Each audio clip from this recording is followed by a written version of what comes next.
Hello everyone, welcome back to my channel Love with Mathematics. This is class 9th Maths, chapter 7 Indices Exponents, exercise 7a, question number 8. Previous questions I have already uploaded, you can check the videos.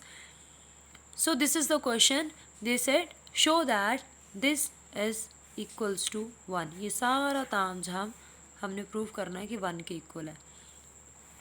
जब मैं छोटी थी ना तब मुझे इतने इतने बड़े सम देख के ये समझ आता था, मतलब मैं ऐसे सोचती थी कि यार आंसर तो बाद में 1 नहीं आना है, तो इतना ताम झाम क्यों दिया है ना, क्या ज़रूरत है देने की भाई.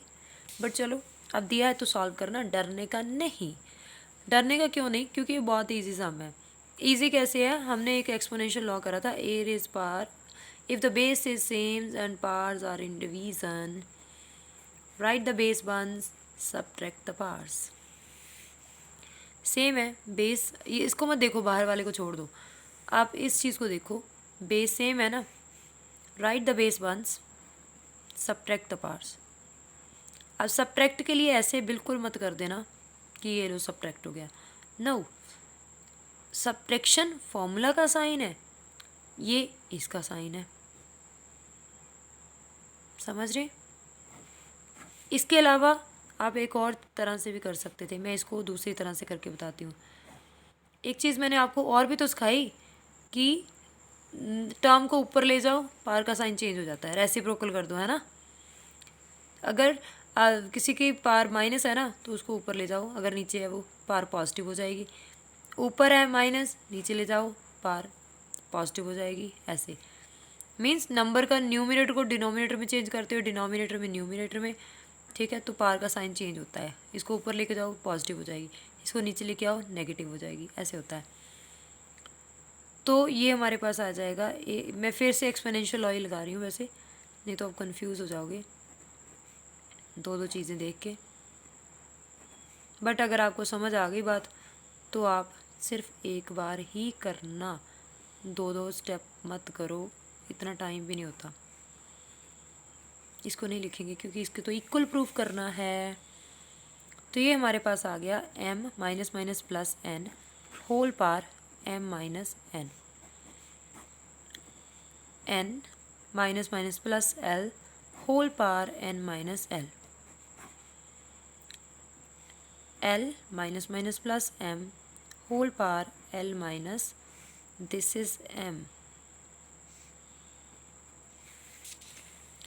ठीक है, पार के ऊपर पार है तो दोनों पार्स को मल्टीप्लाई कर दीजिए.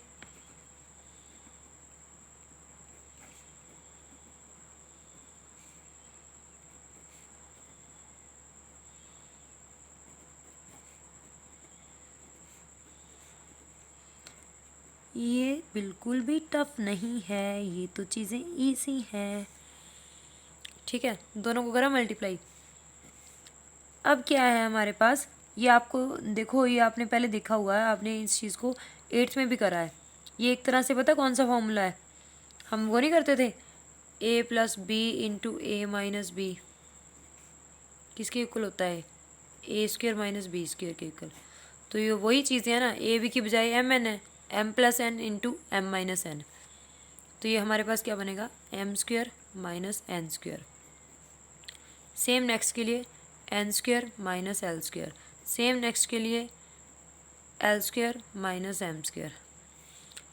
अब आ जाओ, बेस सेम है, powers are numbers are in multiplication. Write the base once add the powers. M square minus N square plus N square minus L square plus L square minus M square, M square plus का M square minus का cut, N square minus का N square plus का cut, L square minus का L square plus का cut. तो A raise power क्या बचा, 0. सब कुछ तो ख़त्म हो गया, ये बर्बाद हो गया है ये दोस्तों, सब खत्म हो गया. कहता सब खत्म हो गया. सब खत्म होने के बाद भी ये बर्बाद नहीं हुआ, क्योंकि समथिंग रेज पार 0 क्या प्रॉपर्टी करी थी, exponential law is equals to 1. Hence proved. हमने एक चीज़ जो ऊपर नहीं लिखी वो लिख सकते थे, क्योंकि ये जो प्रूव करना ना, ये वाली साइड हमारी लेफ़्ट साइड थी, ये राइट साइड थी, तो आप कह सकते थे लेफ़्ट हैंड साइड और उसको सॉल्व कर सकते थे. तो एंड में आप लिख सकते थे left hand side is equals to right hand side. Hence proved. 1 के इक्वल आ गया. So that's done with your question number 8. Next we will do in the next video. Till that, do like and share to sorry, ये तो गलती हो गई. Till that, do like, share and subscribe to my YouTube channel, which is Love with Mathematics. Bye bye.